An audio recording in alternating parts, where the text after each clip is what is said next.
What is up, YouTube? It's your boy Risk here. We're back in another video. Alright, you guys already know the grind never stops. But in this video, I'll be featuring one of the best center builds, one of the best athletic or interior force builds or finisher builds in NBA 2K20. So if you guys, want to make sure you actually grasp, the concept behind the build, how to use it, make sure you watch the entire video.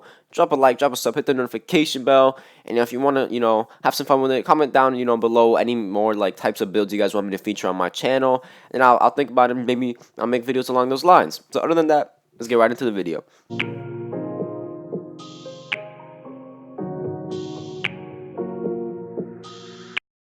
She know I keep the bag on me.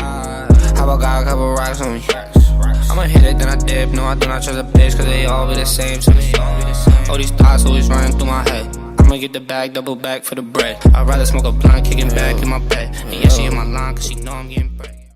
Alright, so we back, alright, and something I forgot to point out in the intro is this is not, no ordinary center build, and I'm sure you guys can already tell by looking at the position. Because, a lot of you guys, might be a little bit confused, like, why is he under small forward? Well, I am not planning to change that. That is staying at the small forward position. Yes, we are creating a small forward that's going to be ran at the center position. If you guys don't know, small forwards go up to 6'9". So you'll see later why, exactly this is going to work, and I'll explain it throughout the video. But going into the first part, of making the builds, obviously it's the pie charts, alright? And the pie chart we're going to go with is the fourth pie chart. This is what I'm going to take some time to explain to you guys why I'm choosing this pie chart and why I'm going with the small forward. Is for the fact that in this game, yes, those shooting glass locks with a 73-pointer are pretty nice. But if you guys, have played this game, I'm sure you guys have gotten frustrated many of times when, lobs are getting caught over you. People are just getting contact dunks on you in the paint. And that just, kind of proves that, this game is just slasher dominant. And there's nothing wrong with that. That's just the meta in this game. So that's why we're going to, abuse the meta now by making this build. And with this build, obviously, I'm selecting this pie chart because it gives me the highest finishing and highest defensive stats. And those are also my two primary stats, which, allows me to get Hall of Fame badges for each of those categories. If we weren't able to get Hall of Fame in both those categories, I feel like the build would just not be worth it at all. So we're going to go with that skill breakdown. No questions asked. Now, go into the physical profile. I'm going to go, a little bit more in depth than I usually do with the physical profile, just for, this build, pertain to this build. Alright, so physical profiles are going to be 5 physical profiles.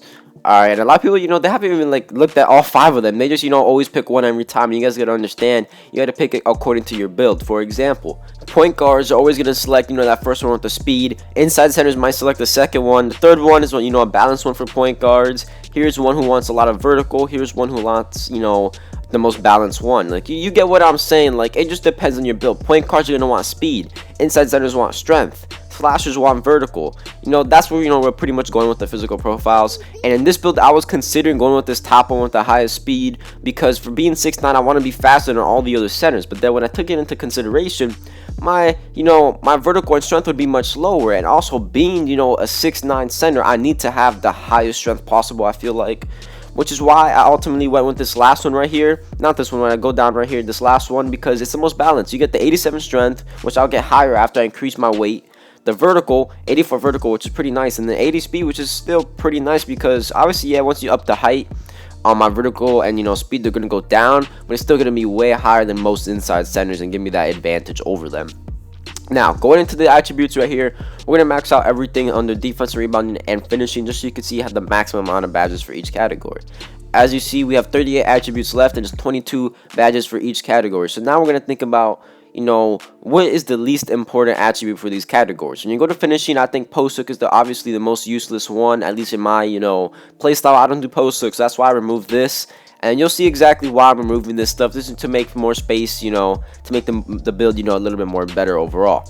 Now, going to defensive rebounding, there's nothing really particularly useless here.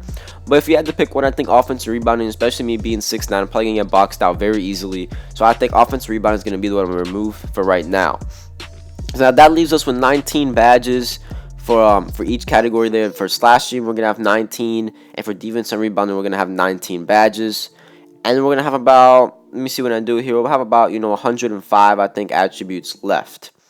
Now, here's, the tricky part. A lot of people mess up in this part, in this stage of the build, they mess up. A lot of you guys try to make your build like triple or quadruple archetype, upgrading some shooting, some playmaking. That's not how it works, alright?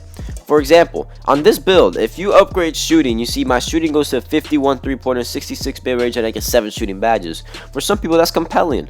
But this is, turn your build into a triple archetype, and that shooting is not going to be consistent. And overall, you're just wasting badges at that point because you're not going to shoot consistent. Why do that when you could have gotten extra finishing and defensive badges?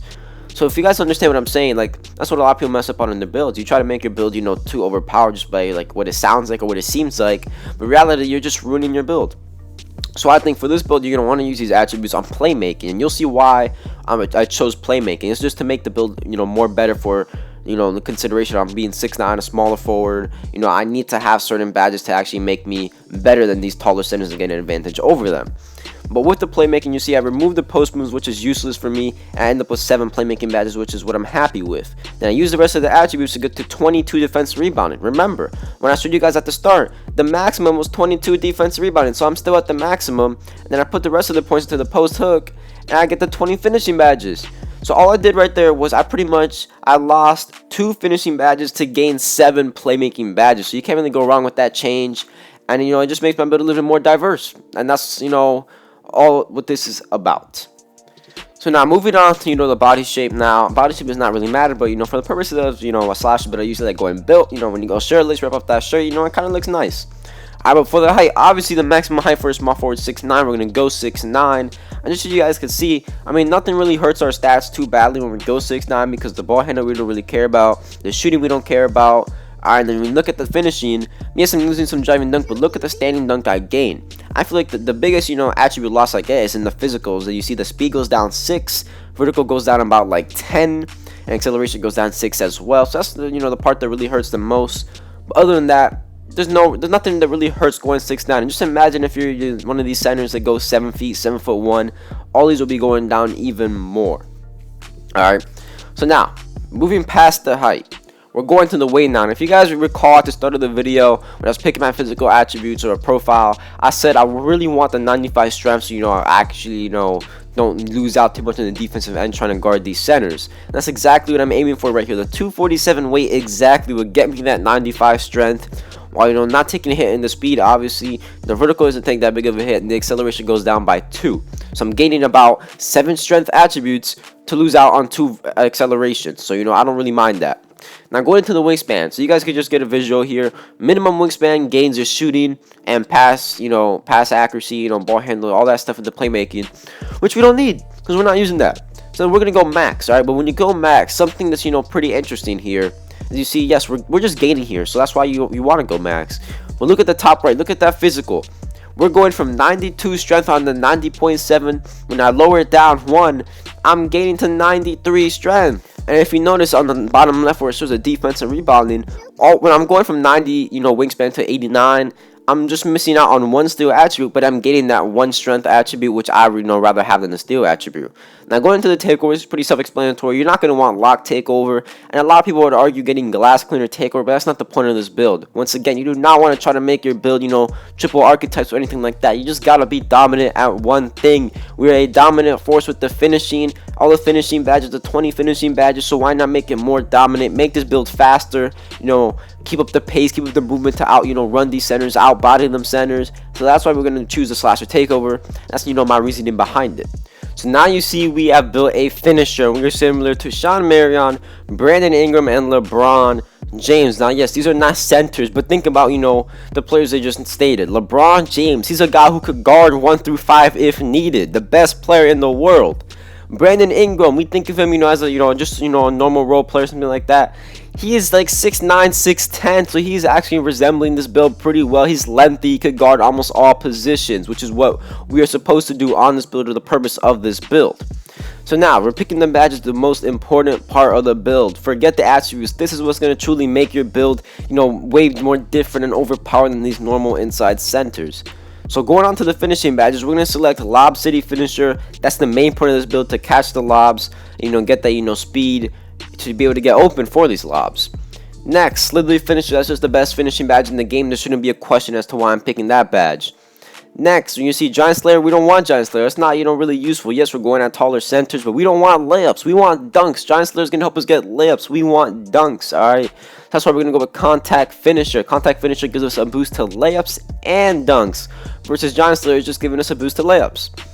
Now, what can we go with next? We have the ability to get 2 more left, 2 more Hall of Fame badges. We choose our first one, which is going to be Relentless Finisher, and our second one being Fancy Footwork, for the fact that Fancy Footwork, is going to make us, to actually use that agility that these inside setters don't have, and they won't be able to keep up with us in the paint when we're driving. Alright, now moving to shooting. Yes, there is one shooting badge in this build, but let me explain something to you guys. This badge is going to make a bigger impact than you might think. For example, you could put on ice and veins. Yes, it might sound retarded, but if you are playing Pro-Am, alright, you're playing the power forward, the center position in Pro-Am. Well, what if you get fouled? You don't have a free throw. How are you going to make a free throw when the game's on the line? Ice and veins bronze will help you complete that task. Now, other than that, this is, something I think people take for granted a lot. Like I said, these 2 badges right here, Hot Start and Hot Zone Hunter, could actually help you. Even though you're not a shooter, they could help you. Hot Start, in case you guys did not know, I did a lot of testing on it. Hot Start gives you a 5% percentage on Hall of Fame. So, if you put this badge bronze, it's going to give you 1% make percentage if you make your first shot. So that's why we don't really want that one. But going to the Hot Zone Hunter, that's just if you make shots in your hot zone. We're going to have hot zones in the paint. So that means that, having this badge is going to make us, make these layups and dunks a little bit easier by having Hot Zone Hunter on. Now, moving on to the playmaking badges, I'm going to tell you guys why I wanted 7 playmaking badges. I wanted this to make sure I get gold downhill. Gold downhill is going to make us faster than the fast break. Even faster than we're going to be than these inside centers. More speed than these inside centers that they can't keep up with us. Which is what's going to make this build so much more overpowered and dynamic. That is why I wanted downhill. Now you might think, well, you still have 4 available badge upgrades. What did you want that for? Well, let's take a look at this. Quick first step, once again, to increase the speed in our player. Being able to triple threat, out of the 2's court when we're doing the little inbound cheese in the 2's court where our guard runs around us and we fake pass. This quick first step will help us get to the basket faster. And we're like, well, Risk, you still have 1 badge left. That's going to bailout, so I can, take up a layup and then pass right back out without difficulties, man. This is the part of the build where I told you guys, making these playmaking attributes to earn these 7 playmaking badges was going to help this build out so much. Now, going to the 22 maximum defensive and rebounding badges, we're going to pick the most important ones that's going to help us stop these inside centers and, outwork them. Number 1, Brick Wall Hall of Fame. We need that to set our centers good screens. Or not our centers, but our guards good screens, since we are not these big 7-foot centers. We need Rebound Chaser to ensure we get these rebounds. Now you think, what might we pick next? We don't need Pick Dodger, Pickpocket, Pogo Stick. We don't need that. But what do we need? I'm not saying what we want. What do we need? When we need Hall of Fame Intimidator. We're going up against these centers. How are we going to guard them if we can't contest them? Same reason why I'm going to pick Post Move Lockdown. These centers are twice my height, twice my strength. I'm just going to get drop step the whole entire game. And this badge right here will prevent that. So now I'm not going to get, 1v1'd in the post by these centers. When I have Intimidator and Post Move Lockdown. We still have 6 left. You might think, well, Risk, what are these 6 left going to? And it's going to no other than, Chase Down Artist and Rim Protector, because box is something that I want you guys to try out, alright? A lot of you guys might be able to get rebounds without box. Some of you guys might need box. That's something that you guys need to try out for yourselves. If you don't need it, you put on that gold Chase Down Artist, alright? You put on that gold Rim Protector if you don't need it. If not, I would keep the gold Rim Protector and then put the gold box on.